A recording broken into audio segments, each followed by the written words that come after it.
Less than 30 seconds to go. It's Jerry Henry versus Brodie Orr in the front row. It's Kieran Preedy versus Aaron Ward on the second row. Who can out-drag who to the first corner? Then keep an eye on that blue and white 52 car, mid-grid. Dave Colville, one of the most experienced drivers on the grid, one of the fastest drivers on the grid. Can he get to the front? Red lights are all on, away we go. It's a quick turnaround. And Kieran Preedy makes an excellent start from the second row of the grid, leaves Aaron Ward behind, so he's going to slot into third position. It's a question of who's going to be in the lead though, because they're still side by side for the lead. Brodie Orr ambitiously trying round the outside of turn one, and he takes the lead on. He spins as they go through Leslie's. Does he? No, he doesn't. That's given everyone a heart attack on the pit wall. I thought he'd spun there, but he didn't. So he's in the lead. Brodie Orr is in the lead as they exit McIntyre's, and it's Jerry Henry in second place. Aaron Ward up to third ahead of Kieran Preedy, and the rest as they stream down, so everybody's safely through. And apologies for the optical illusion that made me think Brodie Orr had gone off, but he's not. He's leading the race. He's leading the race by about 6 or 7 car lengths. An excellent opening few corners for Brodie Orr. Up through Clark Corner he comes, and onto the straight down to the hairpin, onto Hislops. Down to the hairpin he goes, and Jerry Henry in second, it's Aaron Ward in third, then Kieran Preedy in fourth, and 35 is Andrew Mackey. He is just clinging on to fifth position at the moment, with other cars queuing up behind him. And through they come, through the hairpin, and I think in sixth position is Sophie Kinghorn. So she's made up a couple of places, but just sneaking by is the 99 car, but she's fighting back. And she's alongside the 99 car, and I think she's just going to keep that sixth position, is she? No, not quite. She just loses out at Duffers because there was a car ahead of her which slowed her down a little bit, and down they go to McIntyre's, battling away in 5th, 6th, 7th positions, and Sophie Kinghorn is in 7th at the moment, staying ahead of Dave Colville as she does so. Ahead of her is James Dickey and Andrew Mackey. It's James Dickey that just got ahead of her going into turn one. Andrew Mackey, a little bit of a slide coming out there, and a mistake from James Dickey, and that allows Sophie Kinghorn and Dave Colville through on the run into Clark Corner, so they both inherit a place. Meanwhile, the leading two are off and running. The third and fourth men are fighting it out for position at the moment. Kieran Preedy has that position in third place, but Aaron Ward is trying to make life difficult. He's going to try and overtake around the inside as they come out the hairpin, but Kieran Preedy defends that well. Didn't let his car drift to the outside. He just occupied the middle of the road there and stopped Aaron Ward getting through. Behind them, we've got the 35 car of Andrew Mackey, then Sophie Kinghorn next up in the second of those two red cars. She's doing a good job staying ahead of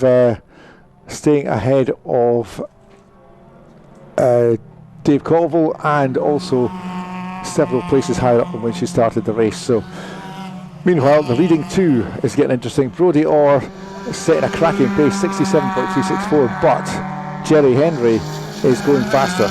Jerry Henry's a 67.1.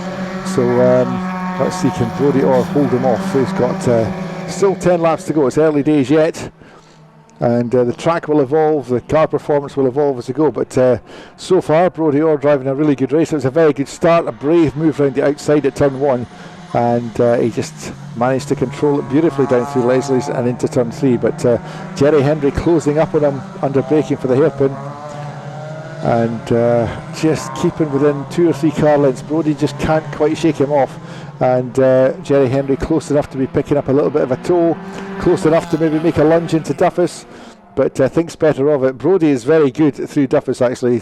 He has a bit of a habit of being able to drive around the outside of people going into Duffus, so he'll defend that well, I'm sure, if he comes under attack there. He's having to defend now though as they exit McIntyre. Jerry Henry is right with him, within a car length as they exited McIntyre. The gap has stretched to maybe 2 car lengths as they go through the chicane. So Brodie Orr will have to focus hard here to keep Jerry Henry behind. Meanwhile, the battle for third is being resolved. Kieran Preedy has managed to break clear of Aaron Ward. They're just coming through Clark Corner now, and Aaron Ward is being caught by Andrew Mackey in the red 35 car. He's beginning to leave Sophie Kinghorn a little bit further back. Sophie still ahead of Dave Colville, which is quite an achievement actually. And battle for the lead continues with the hairpin. Jerry Henry nearly getting up the inside of Brodie Orr, but Brodie fights it off, and Aaron Ward has gone straight on at the hairpin and into the tyre wall. Well, it's the recticel, so it's probably not damaged the car in the slightest, but he's nudged into those big foam barriers and just didn't turn into the hairpin at all. I don't know if he had some sort of failure, because he'd been getting slower in the last couple of laps, and I just wondered if there was maybe a car issue, but whatever it was, he's gone straight on at the hairpin, and yellow flags there on the approach to the hairpin. Meanwhile, the leading two still breaking clear from everybody else and getting further and further ahead. They're lapping quickest of all in the field. Fastest lap now is with Jerry Henry, 67.098. 96 I should say. 67.3 is the best that Brodie Orr has achieved. Kieran Preedy and Andrew Mackie still in third and fourth. Jerry Henry getting a good run at Clark's, but of course there's no overtaking at the hairpin this time through. Waved yellow flag there.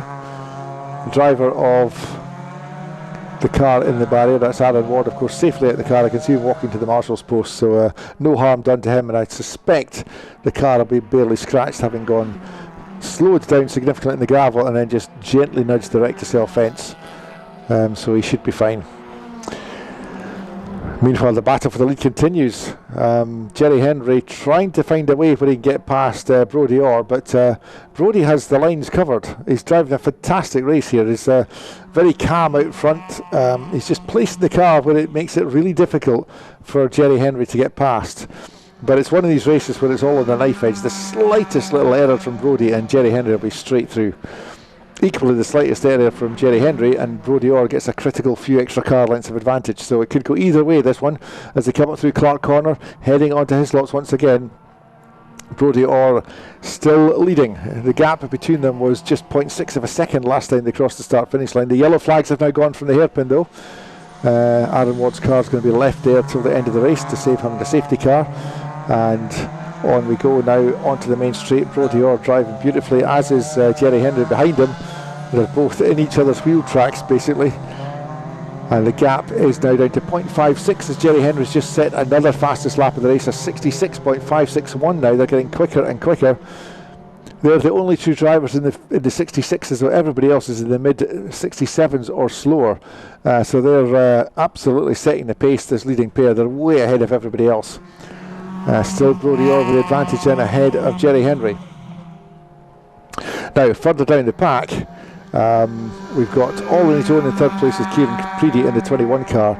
Then Andrew Mackie has got a few car lengths advantage over Sophie Kinghorn, and she has managed to withstand pressure from Dave Colville for the whole race so far.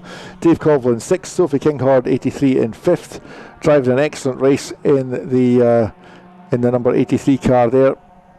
Dave Colville just sitting there behind her, poised and ready. The slightest little slip and he'll be trying to get past, as is Jerry Henry on Brodie Orr. They're bumper to bumper through the hairpin that time. Brodie Orr gets the faster exit though, manages to pull out a couple of car lengths as they head towards the start finish line.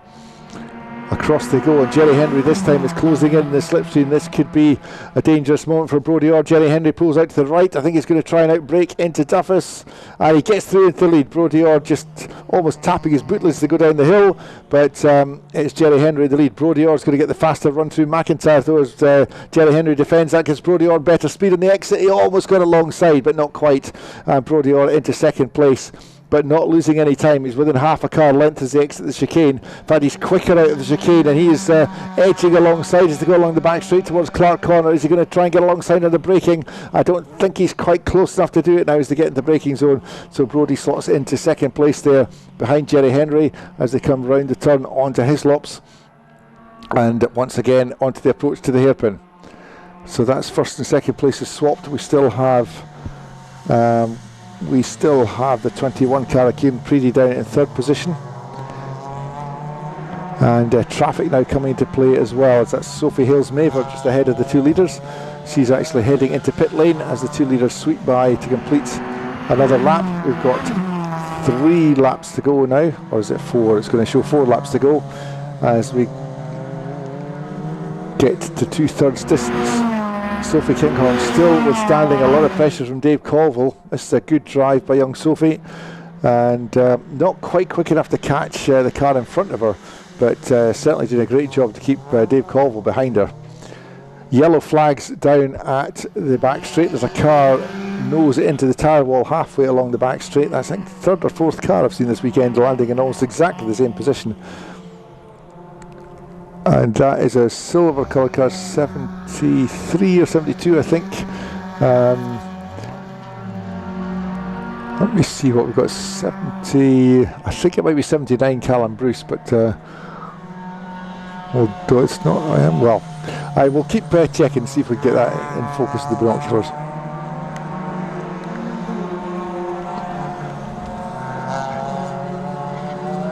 It looks to me like a car 70, but we don't have a car 70, so I'll have to just check the timing computer as it ticks around and see who drops down to the bottom. I think it's 79, it's Callum Bruce. 79 Callum Bruce it is that we've lost halfway along the back straight. And so yellow flags down the chicane area. I'm not sure if we're going to get a safety car or anything from that point of view.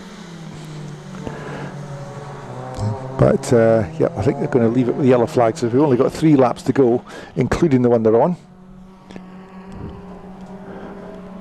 Now let's see what everybody's got to. So we've got the leading pair coming up through Clark Corner at the moment. So still Jerry Henry just ahead of Brodie Orr. The gap just opening out a little bit. Brodie not quite able to deliver an attack to Jerry Henry at this stage of the race with a couple of laps remaining once they cross the line in a few seconds time. Still Kieran Preedy all alone in third place, followed by Andrew Mackey, number 4 in the red. Sorry, Andrew Mackey in 4th place in the red number 35 car. And Sophie Kinghorn still keeping Dave Colville and James Dickey behind. James Dickey in the dark blue 99 car. And we're on to the second last lap now. Jerry Henry still has the fastest lap of the race, a 66.538. Brodie Orr's best, a 66.602, so just 0.07 of a second between them. And again, nobody else below 67 seconds, so those two are the class of the field. They really are on a different level to everybody else. And traffic ahead of them again as they come out through Clark Corner. I think the car that they're about to lap has seen them coming. He's staying to the right hand side. And yeah, that's the 32 car that they're now lapping, which is Daniel Forbes.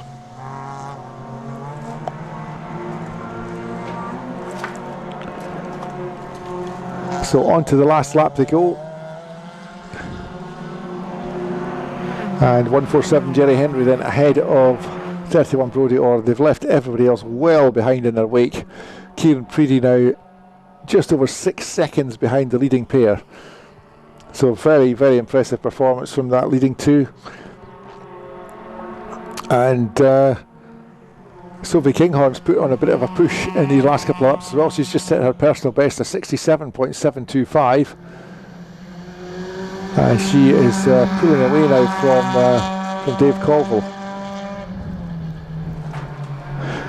So last lap of the race, the leading pair coming up through Clark Corner. There's one more corner of the last lap remaining, and then that will have decided our second Fiesta ST race. Jerry Henry at the moment with the advantage. Brodie Orr has closed in a little bit as they head towards the hairpin. It's last corner, last lap. So unless there's a horrendous mistake from Jerry Henry, it looks like he's on for the win. Out they come. He's got one gear change to go from the hairpin. Brodie Orr quicker through the hairpin, quicker on the exit of the hairpin. He is closing the gap a little bit, but as they come to the line, it's Jerry Henry, 147, takes the win from Brodie Orr, number 31. And then Kieran Preedy, number 21, is going to come home in third position ahead of Andrew Mackey in the car 35. And rounding out the top 5, Sophie Kinghorn. An excellent result for Sophie, into the top 5 first weekend of the season in car 83. And then Dave Colville, car 52, was 6th ahead of James Dickey, Paul Curtis and Lorne Murray. Rounding out the top 10 is Stuart Scott in car 3. Just crossing the line now. So that's Fiesta ST action for this weekend.